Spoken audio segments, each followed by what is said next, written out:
இது எல்லாமே பார்த்தீங்கன்னா எலெக்ஷன் கிட்டத்தில் தான் இந்த பிரச்சனையை வந்து கொளுத்தி போடுவாங்க. இப்போ நாடாளுமன்ற தேர்தல் வரப்போகுது. 2.5 வருஷமா பேசாத பிரச்சனையை இப்போ வந்து பேசுறாங்க. இதை சட்டசபையில் பேசுறாங்க. அவங்க அவ்வளவு தூரம் அறிக்கை கொடுக்குறாங்க. இந்த பிரச்சனை முக்கியமா ஏன் வந்ததுன்னு பார்த்தீங்கன்னா, பிப்ரவரி மாதம் 1ஆம் தேதி இந்த காவிரி வாட்டர் மேனேஜ்மெண்ட் அத்தாரிட்டி இந்த ஒரு போர்டில் ஒரு மீட்டிங் நடக்குது. இதை வந்து தமிழ்நாடு கவர்மெண்ட் இதை புறக்கணிச்சிருக்கணும். உனக்கு ரைட்ஸே கிடையாது, நீ எப்படி இதை வந்து தீர்மானம் கொண்டு வரணும். ஆனால் இவங்க வந்து அதை எதிர்த்து வாக்களிச்சிருக்கிறாங்க. கேரளா வந்து அவங்களுக்கு சப்போர்ட்டா, கர்நாடகாவுக்கு சப்போர்ட்டாகவும், பாண்டிச்சேரியும் தமிழ்நாடும் அதாவது எதிர்த்து வாக்களிச்சிருக்கிறாங்க. இதுதான் இந்த காவிரி நதி மேகதாது சம்பந்தமான ஒரு பிரச்சனை. இன்னைக்கு அங்க கர்நாடகாவில் இருக்கிறது உங்க கூட்டணியில், இந்தியா கூட்டணியில் இருக்கிற காங்கிரஸ் கவர்மெண்ட். இன்னைக்கு திமுக தான் ரூலிங் கவர்மெண்ட். பிப்ரவரி 1ஆம் தேதி நடந்த மீட்டிங்கை பத்தி யாருக்குமே தெரியவில்லை. இன்னைக்கு சட்டமன்றத்தில் இது ஒரு கேள்வி நேரத்தில் எதிர்க்கட்சி தலைவர் கேட்கும்போது தான் இது ஒரு விவாத பொருளாவே இன்னைக்கு தமிழ்நாடு ஃபுல்லாக நம்ம எல்லா டிவி சேனலையும் இது வந்து ஒரு பேசும் பொருளா இருக்கிறோம். ஸோ இதுதான் செயல்படாத திமுக அரசாங்கமா இருக்குது. நம்மளுடைய நீர்வளத்துறை அமைச்சர் துரைமுருகன் அவங்களாம் இதுக்கு ஸ்டெப் எடுக்கணும். எந்த விதமான ஸ்டெப்புமே எடுக்கல. நீங்க ஒரே கூட்டணியில் தானே இருக்கீங்க. ஒரு போன் DK சிவகுமார் துணை முதலமைச்சருக்கோ, சித்தராமையா முதலமைச்சருக்கோ, இந்த மாதிரி நம்ம எல்லாம் ஒரே கூட்டணியில் இருக்கோம். தமிழ்நாடு மக்களை நீங்க வஞ்சிக்காதீங்க. நீங்க எங்களுக்கு தேவையான தண்ணியை வந்து நீங்க காவிரி நடுவர் மன்றம் என்ன சொன்னாங்களோ, சுப்ரீம் கோர்ட் சொன்னாங்க, அதை கொடுங்கன்னு சொல்றதுக்கு எவ்வளவு நேரம் ஆக போகுது? ஆனால் ஏன் நம்ம மழை நீரை சேகரிக்க தவறிட்டோம்? ஏன் நம்மளுக்கு செக் டேமோ இல்லை ஒரு தடுப்பணையோ இல்லை ஒரு வாட்டர் ரிசர்வாயரோ நம்ம ஏன் கட்டலை? ஏன் அரசாங்கம் முயற்சி பண்ணலை? இப்போ பேசுகிற திமுக அரசாங்கம் தானே 40 வருஷம் 50 வருஷம் நீங்கள் ரூல் பண்ணீங்க. ஏன் எந்த நடவடிக்கையுமே எடுக்கல? அதை விட்டுட்டு நம்ம வந்து ஒரு வெறுப்புணர்ச்சி, தமிழர்களுக்கும் கர்நாடக மக்களுக்கும் ஒரு வெறுப்புணர்ச்சி, ஒரு சண்டையை மூட்டி விட்டு எல்லாரும் வந்து அரசியல்வாதிகள் குளிர் காஞ்சிக்கிட்டு இருக்கிறாங்க.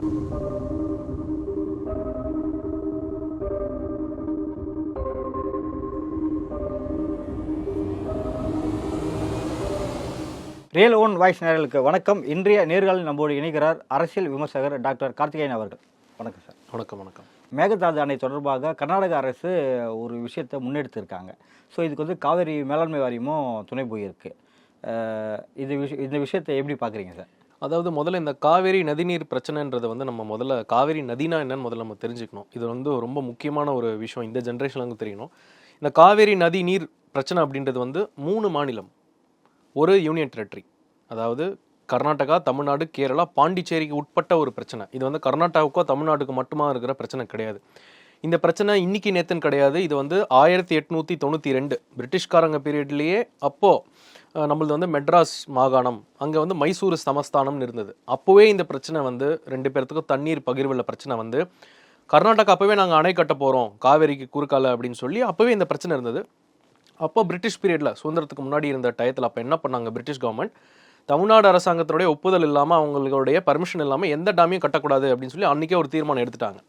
பிறகு 1924 ஒரு அக்ரிமெண்ட் தமிழ்நாடு கவர்மெண்ட்டுக்கும் நம்மளுடைய கர்நாடகா கவர்மெண்ட்டுக்கும் என்னன்னா, ஒரு சில டேம்கள் நீங்கள் கட்டிக்கோங்க அப்படின்ற மாதிரி கர்நாடகா கவர்மெண்ட்டு கொஞ்சம் பர்மிஷன் தமிழ்நாடோட வருதுங்க. அது என்னென்ன டேம்னு பார்த்தீங்கன்னா, ஆர்காவதி ஒரு dam, Hemavathi dam, Krishnasagar dam, Kamaraj Sagar dam, இந்த மாதிரி ஒரு 4-5 ஒரு துணை நதிகள் ட்ரிபியூட்டரிஸ் மேலே இவங்க வந்து கட்டிக்கிறாங்க.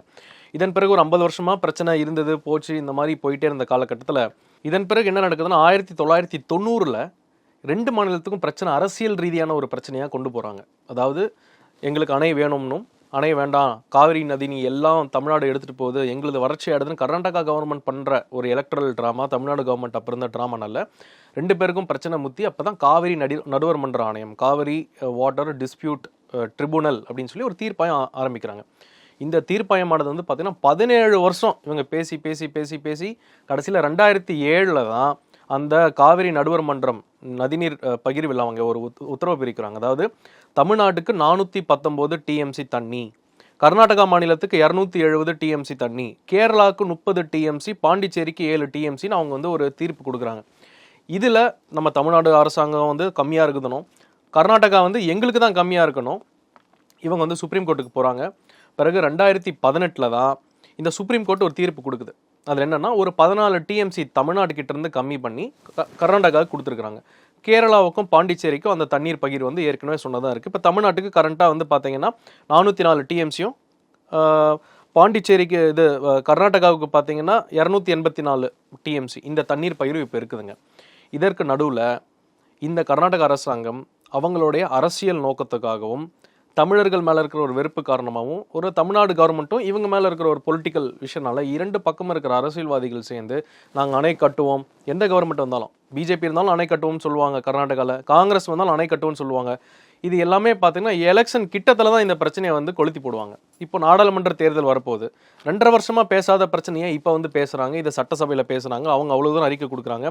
இந்த பிரச்சனை முக்கியமாக ஏன் வந்ததுன்னு பார்த்தீங்கன்னா, பிப்ரவரி மாதம் 1ஆம் தேதி இந்த காவிரி வாட்டர் மேனேஜ்மெண்ட் அத்தாரிட்டி இந்த ஒரு போர்டில் ஒரு மீட்டிங் நடக்குது.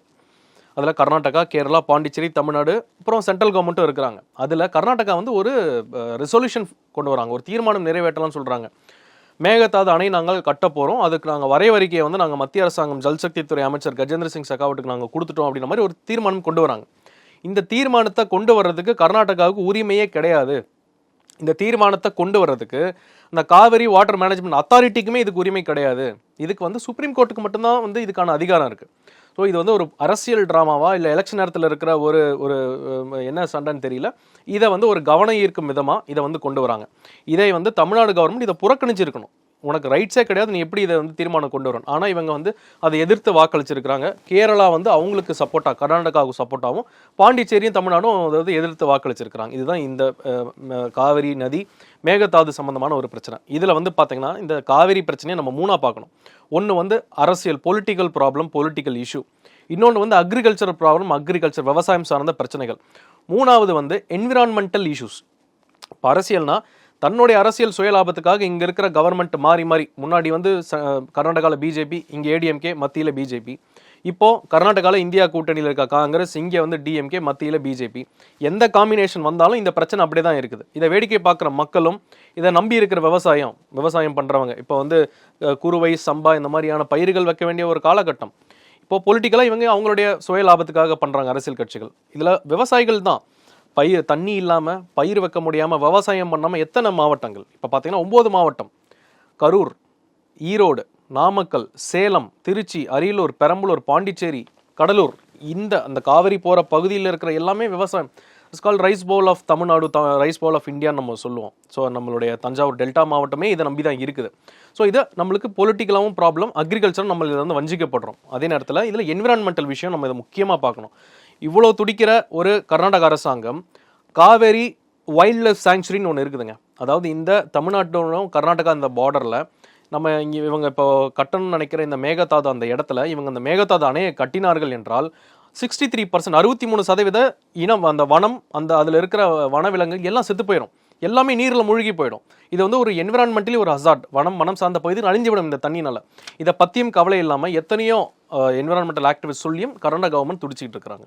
இந்த விவகாரத்தில் திமுக அரசு யாருக்கு ஆதரவாக செயல்படும்? திமுக அரசாங்கம் இதே எடப்பாடி பழனிசாமி வந்து சீஃப் மினிஸ்டராக இருக்கும்போது, அங்கே வந்து பசவராஜ் பொம்மை வந்து சிஎம்மாக இருக்கும்போது, அவங்க வந்து 2019 என்ன பண்ணுறாங்க, 9,000 கோடி செலவில் கர்நாடகா அரசாங்கம் மேகதாது அணை கட்டிய தீர்வோம் அவங்க சட்டசபையில் தீர்மானம் பாஸ் பண்ணுறாங்க.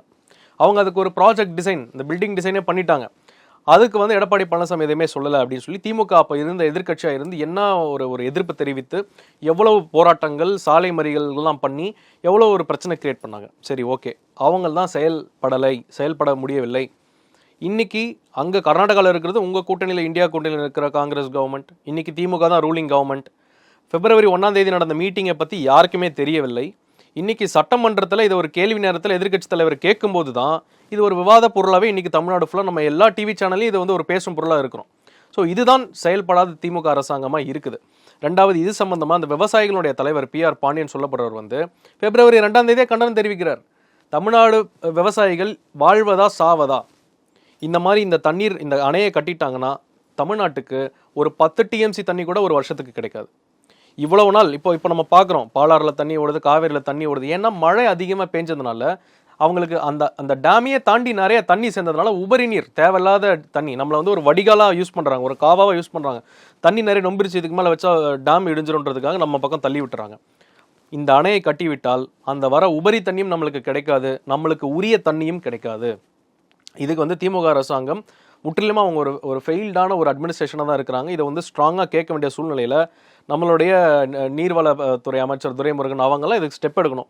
எந்த விதமான ஸ்டெப்புமே எடுக்கல. நீங்கள் ஒரே கூட்டணியில் தானே இருக்கீங்க. ஒரு ஃபோன் DK சிவகுமார் துணை முதலமைச்சருக்கோ, சித்தராமையா முதலமைச்சருக்கோ, இந்த மாதிரி நம்ம எல்லாம் ஒரே கூட்டணியில் இருக்கோம், தமிழ்நாடு மக்களை நீங்கள் வஞ்சிக்காதீங்க, நீங்கள் எங்களுக்கு தேவையான தண்ணியை வந்து நீங்கள் காவிரி நடுவர் மன்றம் என்ன சொன்னாங்களோ, சுப்ரீம் கோர்ட் சொன்னாங்க, அதை கொடுங்கன்னு சொல்றதுக்கு எவ்வளோ நேரம் ஆக போகுது?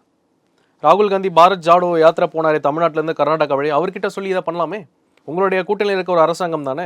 இதை ஏன் வீண் அரசியல் ஆக்குறீங்க? பாராளுமன்ற தேர்தல் அந்த ஒரு சமயத்தில் இதை கொண்டு வந்து ஒரு இந்த மாதிரி நம்மளுடைய முதலமைச்சர் மேலேயும் விளையாட்டுத்துறை அமைச்சர் உதயநிதி மேலேயும் இவங்க வந்து பாட கட்டுறது, செருப்பால் அடிக்கிறது, ஃபோட்டோவை கொளுத்துறது, உருவம் இருக்கிறதுனா ஒரு 3-4 மாசமாவே நம்ம பார்த்துக்கிட்டு இருக்கோம். ஏன் திமுக அரசாங்கம் ஒரு ஸ்ட்ராங்காக ஸ்டெப் எடுத்து மக்களுக்காகவும் தமிழ்நாடு மக்களுக்காகவும் தமிழக விவசாயிகளுக்கு ஏன் நிற்கல? உங்களுடைய கவனம் ஃபுல்லாக எங்கே இருக்குது பாருங்கள். சட்டமன்றத்தில் டிஸ்கஷன், ஸ்பெயின் போகிறீங்க, முதலீட்டு கொண்டு வரீங்க, ஃபார்முலா 4 ஃபார்முலா 5 அது கொண்டு வர நினைக்கிறீங்க. இப்போ வந்து அந்த எலக்ட்ரல் பாண்ட் பற்றி பேசுகிறீங்க, ஒரே நாடு ஒரே தேர்தல் பற்றி பேசுகிறீங்க.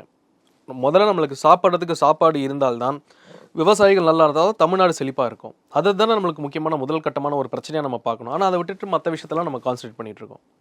திமுக அரசு இந்த விவகாரத்தில் மௌனமாக இருக்கிறது என்னவா இருக்குன்னு நீங்கள் நினைக்கிறீங்க சார்? இது அரசியல் நாடகம். எலெக்ஷன் டைமில் ஏன் இந்த பிரச்சனையை கொண்டு வந்துட்டீங்களே அப்படின்ற ஒரு பயத்தில் இருப்பாங்க, இல்லை ஒரு பீதியில் இருப்பாங்க. இது அனைத்து அரசியல் கட்சிக்குமே பொருந்தும். இதுக்கு வந்து இந்த காவிரி நதிநீர் பிரச்சனைக்கு உண்மையிலேயே ஒரு அரசாங்கம் தன் மக்களுக்காக நிற்குது என்றால் நல்லது செய்யணும், இதுக்கு ஒரு சொல்யூஷன் கொண்டு வரணும். இது வந்து நேற்று இன்னைக்கு பிரச்சனை இல்லை சார். இது வந்து 200 வருஷமாக இந்த பிரச்சனை ஓடிக்கிட்டு இருக்கு தமிழ்நாட்டுக்கும் கர்நாடகாவுக்கும். இதை வந்து இருந்த 60 வருஷம் எந்த கட்சி ரூலிங் பண்ணாங்க? இதில் பெரும்பாலான ஒரு வருடங்கள் வந்து திமுக தான் ரூலிங்கில் இருந்தாங்க. கலைஞர் கருணாநிதி இருந்தாங்க.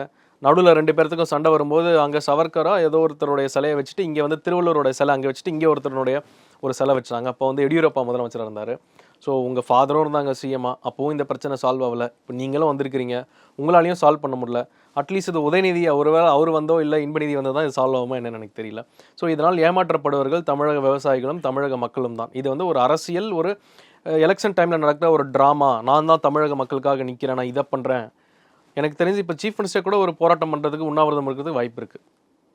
அந்த லெவலுக்கு முதலமைச்சராலே முடியாது. முதலமைச்சரே போராட்டம் பண்ணி எங்களுக்கு கொடுங்கன்ட்டு இவங்க ட்ராமா தான் பண்ணுவாங்க. அதை அந்த அளவுக்கு காங்கிரஸ் எதிர்த்தது திராணி இருக்கா ஸ்டாலினுக்கு? இவங்க காங்கிரஸ் பக்கம் திருப்ப மாட்டாங்க. இதை வந்து சென்ட்ரல் கவர்மெண்ட் பிஜேபி சைடில் திருப்பி மத்திய அரசாங்கம் எங்களுக்கு அநீதி இழைத்து நிறைவேற்றப்பட்டது என்னமோ கர்நாடக அரசு நிறைவேற்றிருக்கு, வாரியமோ இதில் துணை போயிருக்கு. ஸோ கர்நாடக அரசை அவங்களால ஓப்பனாக தைரியமாக சொல்ல முடியாது. ஏன்னா இப்போ கர்நாடகாலையும் பாராளுமன்ற எலெக்ஷன் நடக்குது. இப்போ கர்நாடகாவில் காங்கிரஸ் ஜெயிக்கணும் என்ன பண்ணணும்? நாங்கள் அணையை கட்டுவோம், தமிழ்நாடுக்கு எதிராக தான் அவங்க வந்து தீர்மானம் பாஸ் பண்ணுவாங்க. அது அவங்க பண்ணுறாங்க. இங்கே அவங்களும் அதே கூட்டணி தான். இங்கே இருக்கிற தமிழ்நாடு காங்கிரஸ் தான் அங்கே ரூலிங்கில் இருக்குது, கர்நாடகா காங்கிரஸ். தமிழ்நாடு காங்கிரஸும் திமுகவும் சேர்ந்து நாங்கள் கர்நாடகாவை எதிர்க்கிறோம், அணை கட்டக்கூடாதுன்னு இங்கே ஒரு போராட்டம் பண்ணுவாங்க. இது வெட்ட வெளிச்சமாக தெரியலையா? இது வந்து ஒரு அரசியல் நாடகம், ஒரு ட்ராமா, எலெக்ஷன் டைமில் ஓட்டு வாங்குறதுக்காக பண்ணுறாங்கன்ட்டு. கடைசியில் எலெக்ஷன் முடிஞ்சப்பறம் பாருங்கள், அடுத்து 3 வருஷத்துக்கு இதை பற்றி பேசவே மாட்டாங்க. அதோட 2026 எலெக்ஷன், 2029 எலெக்ஷன் தான் திரும்பவும் இந்த பிரச்சனை எடுப்பாங்க. இன்னைக்கு தண்ணி இல்லாமல் எவ்வளோ விவசாயம் பாதிக்கப்பட்டிருக்கு நீங்கள் பாருங்கள். இதில் இன்னொரு முக்கியமான காரணமும், கர்நாடகாவில் ஒரு ஆனுவல் ரெயின்ஃபால் ஒரு வருஷத்துக்கு சராசரியாக பார்த்தீங்கன்னா நார்த் கர்நாடகாவில் 730 மில்லிமீட்டரும், சவுத்து கர்நாடகாவில் 1026 மில்லிமீட்டரும் தான் மழை பெய்யுது. தமிழ்நாட்டில் ஒரு வருஷத்துக்கு பார்த்தீங்கன்னா 998, கிட்டத்தட்ட 1000 சராசரியாக எல்லா மாவட்டங்களுக்குமே நம்மளுக்கு மில்லிமீட்டர் இருக்குது. கர்நாடகாவை விட நம்மளுக்கு தான் நியாயமாகவே மழைகள் ஜாஸ்தி. ஆனால் ஏன் நம்ம மழை நீரை சேகரிக்க தவறிட்டோம்? ஏன் நம்மளுக்கு செக் டேமோ இல்லை ஒரு தடுப்பணையோ இல்லை ஒரு வாட்டர் ரிசர்வாயரோ நம்ம ஏன் கட்டலை? ஏன் அரசாங்கம் முயற்சி பண்ணலை? இப்போ பேசுகிற திமுக அரசாங்கம் தானே 40 வருஷம் 50 வருஷம் நீங்கள் ரூல் பண்ணீங்க. ஏன் எந்த நடவடிக்கையுமே எடுக்கல? அதை விட்டுட்டு நம்ம வந்து ஒரு வெறுப்புணர்ச்சி, தமிழர்களுக்கும் கர்நாடக மக்களுக்கும் ஒரு வெறுப்புணர்ச்சி, ஒரு சண்டையை மூட்டி விட்டு எல்லாரும் வந்து அரசியல்வாதிகள் குளிர் காஞ்சிக்கிட்டு இருக்கிறாங்க. இப்போ இருக்க திமுக அரசால் இந்த விவகாரத்துக்கு ஒரு முற்றுப்புள்ளி வைக்க முடியுமா? கண்டிப்பாக முடியாதுங்க. இந்த அரசாங்கங்கள் வந்து அனைத்து கட்சி கூட்டமாக போட்டு மாநில அரசு மத்திய அரசு எல்லாரும் சேர்ந்து முயற்சி பண்ணி அனைத்து கட்சி கூட்டம் போட்டு இதுக்கு ஒரு முடிவு எடுக்கணும்னு நினச்சாங்கன்னா நாளைக்கே இதுக்கு ஒரு முடிவு வந்துடும். ஆனால் இந்த பிரச்சனையை லைம் லைட்லேயே வச்சுருந்து இதை எரிய விட்டுட்டே இருந்தால் தான் தன்னுடைய அரசியல் லாபத்துக்காக இருக்கிற கர்நாடகாவில் இருக்க கட்சிகளும் சரி, தமிழ்நாடு இருக்க கட்சிகளுமே சரி, இவங்க இதை வச்சு விளையாடிக்கிட்டு இருக்காங்க. இதனால் பாதிக்கப்பட போகிறது பொதுமக்களும் ஏழை விவசாயிகள் மட்டும்தான் இதனால் பாதிக்கப்பட போகிறாங்க. அதாவது இப்போ இருக்கிற திமுக அரசாங்கத்துக்கு தான் தமிழ்நாடு மக்கள் வந்து 39 MP ஓட்டு போட்டு ஜெயிக்க வச்சுருக்காங்க. நாடாளுமன்றத்துலையும் நீங்கள் தான் இருக்கிறீங்க. இருக்கிற 170 MLA அவங்க கூட்டணி கட்சியில் இருக்கவங்க தான் இருக்கிறாங்க. 21 மேயரும் திமுக கவர்மெண்ட்டுக்கு தான் மக்கள் போட்டிருக்காங்க. உங்கள் கூட்டணியில் இருக்க ஒரு காங்கிரஸ் கவர்மெண்ட் கிட்டேருந்தே உங்களால் வந்து ஒரு பேசி சமாதானமாக ஒரு நல்ல ஒரு கம்யூனிகேஷனில் உங்களால் ஒரு தண்ணியை கூட உங்களால் பெற்றுத்தர முடியல. ஒரு அணை கட்டுறாங்கன்னா அதனால் தமிழ்நாடு மக்களுக்கு என்ன பாதிப்பு? கர்நாடகாவுக்குமே பாதிப்பு இருக்குது. காடு வனப்பகுதிகள் அழிஞ்சிரும். இதை வந்து எடுத்து சொல்லி உங்களால் வாங்கி கொடுக்க முடியலையே. நாளைக்கு நீங்கள் ஒரு 40 MP திரும்பவும் உங்களுக்கு போடுறதுனால மக்களுக்கு என்ன பயன்? இந்த நாடாளுமன்ற தேர்தலுக்கு நீங்கள் நாடாளுமன்றத்துக்கு போயிட்டு நீங்கள் அழுத்தமாக 39 MP + 12 ராஜ்யசபா MP இருக்கும்போது எவ்வளோ ஒரு கவன ஈர்ப்பு தீர்மானம் கொண்டு வந்து நாடாளுமன்றத்தில் நம் மக்கள் உரிமைகளுக்காக உங்களால் பேச முடியும். மக்கள் எவ்வளோ வாய்ப்பு கொடுத்துருக்குறாங்க. அதெல்லாத்தையும் தவற விட்டுட்டு இன்றைக்கி நம்ம இந்த நிலைமையில் வந்து நிற்கிறோம். இது வந்து கம்ப்ளீட்டாக திமுக அரசாங்கத்தினுடைய ஒரு ஒரு ஒரு ஒரு செயல்பட முடியாத, ஒரு எஃபிஷியன்ட் இல்லாமல், ஒரு அவங்களே தடுமாறுற லெவலுக்கு தான் இருக்குது. இதை வந்து மக்கள் புரிஞ்சுக்கணும். மக்கள் இனிமேலாவது அரசியல்வாதிகளை நம்புறதை விட்டுட்டு இந்த பிரச்சனைக்கு மக்கள் எழுச்சியாகவே ஒரு போராட்டம் பண்ணி தான் இந்த காவிரி தமிழ்நாடுக்கு கர்நாடகாவும் இருக்குது, அந்த காவிரி பிரச்சனை நம்ம தீர்க்க முடியும். இந்த அணை தயவு செய்து கர்நாடக அரசாங்கம் கட்டக்கூடாது. அவங்களுடைய அரசியல் லாபத்துக்காக பண்ணுறதுனால நம்மளுடைய பக்கத்து மாநிலம் நம்ம பாதிக்கப்படுறோம். திராவிட கட்சி திராவிட நாடுன்னு பேசுகிறீங்களே, கர்நாடகாவும் திராவிட நாடு தான், கேரளாவும் திராவிட நாடு தான், தமிழ்நாடும் திராவிட நாடு தான். இன்றைக்கி பாருங்கள், கேரளாவும் கர்நாடகாவும் ஒன்று சேர்ந்துட்டாங்க, தமிழ்நாடு தனியாக விட்டுட்டாங்க. ஸோ இதுதான் திராவிட கட்சிகள். நீங்கள் சொல்கிறீங்க திராவிட அரசாங்கம், கூட்டணியும் அதே திராவிட மாடல், இந்தியா கூட்டணி, 3 பேருமே உங்கள் கூட்டணியில் தான் இருக்காங்க. Communist, Congress, DMK. உங்கள் கூட்டணியில் இருக்க ஒரு கவர்மெண்ட் கிட்டே உங்களால் கேட்டு வாங்க முடியல. நாளைக்கு எப்படி நீங்கள் ஒரு மத்திய அரசாங்கத்துக்கிட்ட தமிழ்நாடோட உரிமையை நீங்கள் வாங்குவீங்க? நம்மளோட பட்ஜெட், நம்மளோட ஃபண்ட்ஸ், ஜிஎஸ்டியிலேருந்து நம்மளோட மாநில உரிமைகள் நீங்கள் எப்படி பெற்று தருவீங்க? ஸோ திமுக அரசாங்கம் வந்து தவறி விட்டது அதனுடைய கடமையை. அவங்க வந்து செய்ய வேண்டிய காலகட்டத்திலையும் பண்ணலை. பட் இருந்து பொலிட்டிசைஸ் மட்டும் பண்ணிட்டு அரசியல் மட்டும்தான் பண்ணிக்கிட்டு வாய்ஸ் கொடுத்துட்டு இருக்காங்க. நானும் இருக்கேன்டா ரவுடி அப்படின்ற லெவலுக்கு. இப்போ பார்த்தீங்கன்னா ஒரே நாடு ஒரே தேர்தலுக்கான எதிராக தீர்மானங்கள் சட்டமன்றத்தில் நிறைவேற்றினாங்க. ஸோ இது குறித்து ஒரு தீர்மானம் நாளைக்கு கொண்டு வர வாய்ப்பு இருக்குமா சார்? கண்டிப்பாக தமிழக சட்டசபையில் இந்த கூட்டத்தொடர் முடியறதுக்கு முன்னாடியே மேகதாது அணைக்கு எதிராக இப்போ இருக்கிற திமுக அரசாங்கம் டெஃபினட்டாக வந்து ஒரு கவன ஈர்ப்பு தீர்மானம் அதை எதிர்த்து வந்து நம்ம கொண்டு வரணும். ஏன்னா அவங்க ஆல்ரெடி போட்டுட்டாங்க, நாங்கள் கட்டிய தீர்வுன்னு அவங்க சட்டசபையில் போட்டாங்க. இந்த தீர்மானத்தை நம்ம போட்டு நம்ம மத்திய அரசாங்கத்துக்கும் ஜல்சக்தி அமைச்சருக்கும் நம்ம அனுப்பிச்சு நம்மளுடைய எதிர்ப்பை வந்து நம்ம ஸ்ட்ராங்காக பதிவு பண்ணணும். இப்போ வந்து அடித்த மாதிரி அடிச்சுட்டு வலிக்குதா வலிக்கலையான்ற மாதிரி தான் இப்போ நம்ம விளையாடிட்டோம். இதை நம்ம கடுமையாக இருக்கணும், நம்ம ரொம்ப உறுதியாக இருக்கணும். அனைத்து கட்சிகளுமே அரசியல் அப்பாற்பட்டு இதை வந்து ஒன்று சேர்ந்து நம்ம மாநில உரிமைக்கு நம்ம போராடியே ஆக வேண்டும். இது கட்டாயம் தேவை. நடப்பு அரசியல் குறித்து பல்வேறு தகவல்களை பொறுத்தவரைக்கும் மிக்க நன்றி. நன்றி சார், தேங்க்யூ.